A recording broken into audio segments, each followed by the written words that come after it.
ମସିହା ଯାଉଛି, ଆଉ ଗୋଟିଏ ମସିହା ଆସୁଛି, ଯାହାକୁ ଆପଣମାନେ ନବବର୍ଷ ବୋଲି କୁହନ୍ତି। ଭାରତବର୍ଷରେ ଏହି ନବବର୍ଷକୁ କେବଳ ହିନ୍ଦୁମାନେ ପାଳନ କରନ୍ତି ଏବଂ ଖ୍ରୀଷ୍ଟିଆନ ମାନେ ପାଳନ କରନ୍ତି। ଇସଲାମ ମାନେ ପାଳନ କରନ୍ତି କି ନା ମୁଁ ଜାଣେ ନା, କିନ୍ତୁ ହିନ୍ଦୁର ନୂଆବର୍ଷ ହେଉଛି ପ୍ରକୃତରେ ଚୈତ୍ର ଶୁକ୍ଳ ପ୍ରତିପଦା। ଓଡ଼ିଶାର ନବବର୍ଷ କହିଲେ ପଣା ସଂକ୍ରାନ୍ତି। ସେହିଭଳି ପଶ୍ଚିମ ଓଡ଼ିଶାର ନବବର୍ଷ କହିଲେ ନୂଆଖାଇ ପର୍ବକୁ ସେମାନେ ପାଳନ କରନ୍ତି। ଏଇଭଳି ଭାବରେ ନବବର୍ଷ ସବୁ ପାଳନ ହୁଏ। ତେବେ ଆମ ପାଇଁ ଏ ନୂଆ ମସିହା, ଗୋଟିଏ ମସିହା ଯାଉଛି, ଆଉ ଗୋଟିଏ ମସିହା ଆସୁଛି। ଏଇ ମସିହାରେ ଅନେକ ବିପ୍ଳବ ଆସିବ, ଅନେକ ସମାଧାନ ବି ହେବ, ନୂଆ ନୂଆ ସଂକଳ୍ପ ମଧ୍ୟ ମଣିଷ ନେବ, ନୂଆ ନୂଆ ଉଦ୍ଭାବନ ମଧ୍ୟ ସୃଷ୍ଟି ହେବ। ମୁଁ ଆପଣମାନଙ୍କୁ କିଛି ଡରେଇବା ପାଇଁ କହୁନାହିଁ, କେବଳ ତାର ପ୍ରତିକାର କହୁଛି। ଏଇ ନୂଆ ମସିହାରେ ଆପଣମାନେ ଯିଏ ଯେଉଁ ଗୁରୁଙ୍କର ଦୀକ୍ଷା ନିଅନ୍ତୁ, ଯିଏ ଯେଉଁ ନାମକୁ ଭଜନ କରୁଛନ୍ତି କରନ୍ତୁ, କିନ୍ତୁ ହଂସ ସୋହମ୍ ଅଂ, ହଂସ ସୋହମ୍ ଅଂ, ଏଇ ତିନୋଟି ମନ୍ତ୍ର, ତା ସହିତ ଆଉ ଗୋଟିଏ ମନ୍ତ୍ର ହେଉଛି ଅଂ ବଂ ଜଂ। ଅଂ କହିଲେ ଅନନ୍ତ, ବଂ କହିଲେ ନିଶ୍ୱାସ, ଜଂ କହିଲେ ଜ୍ୟୋତି। ଇଏ ତିନୋଟି ମନ୍ତ୍ର ହୃଦୟ ଚକ୍ରକୁ ଧ୍ୟାନ କରି, ହୃଦୟ ଚକ୍ରକୁ ଚିନ୍ତନ କରି ଏଇ ମନ୍ତ୍ର କେତୋଟି ନିଅନ୍ତୁ। ନିଜର, ନିଜ ପରିବାରର, ସମାଜର ମଙ୍ଗଳ କାମନା କରନ୍ତୁ। ଇଏ ହେଉଛି ନିବେଦନ।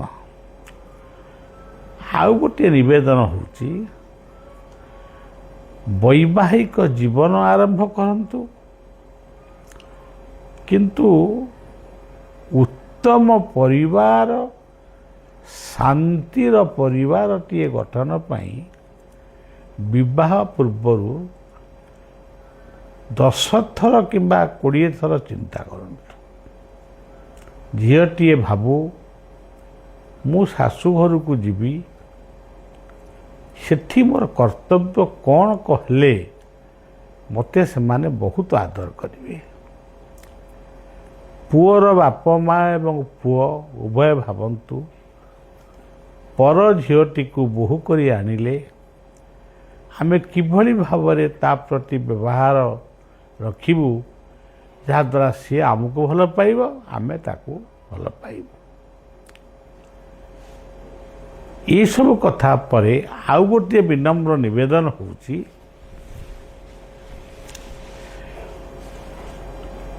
ବୃକ୍ଷରୋପଣରେ ଗୁରୁତ୍ୱ ଆରୋପ କରନ୍ତୁ।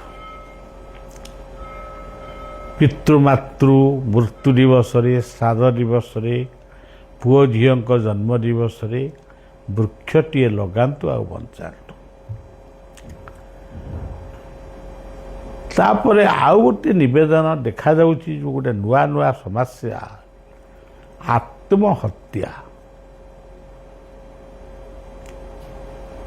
କେଉଁଠି ଆତ୍ମହତ୍ୟା ହେଉଛି, କେଉଁଠି ଜବରଦସ୍ତି ତାକୁ ଆତ୍ମହତ୍ୟା କରାଯାଉଛି।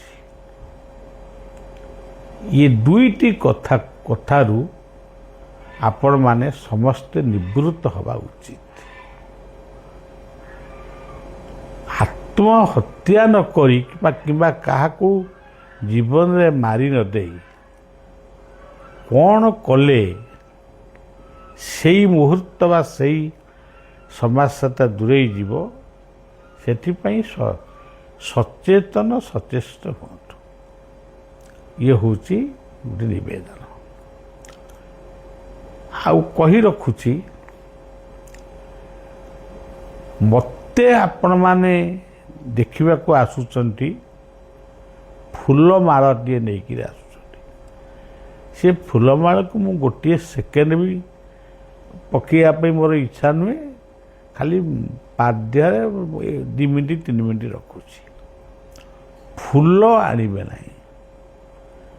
ଜୀବନ ହେଉଛି ଗୋଟିଏ ସୁନ୍ଦର ଫୁଲ, ହସି ହସିକିରି ଆସିବେ। ଜୀବନ ଫୁଲଟି ଗୋଟିଏ ଫଳ ଧରିକିରି ଆସୁ,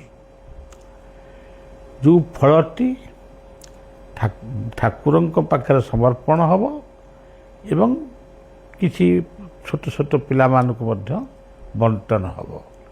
ଫୁଲଟି କ'ଣ ହେବ? ଫୁଲଟି ଗଛରେ ରହୁ, ସେଇ ପରମାତ୍ମାଙ୍କ ଉଦ୍ଦେଶ୍ୟରେ ସେ ପ୍ରସ୍ଫୁଟିତ ହେଉ କିମ୍ବା ଦେବ ମନ୍ଦିରରେ ଉପଯୋଗୀ ହେଉ। ଇଏ ହେଉଛି ନିବେଦନ। ବରଂ ଯେଉଁ ପଇସା ଆପଣ ଫୁଲ କିଣୁଛନ୍ତି, ସେଇ ପଇସାରେ ଫଳଟିଏ କିଣନ୍ତୁ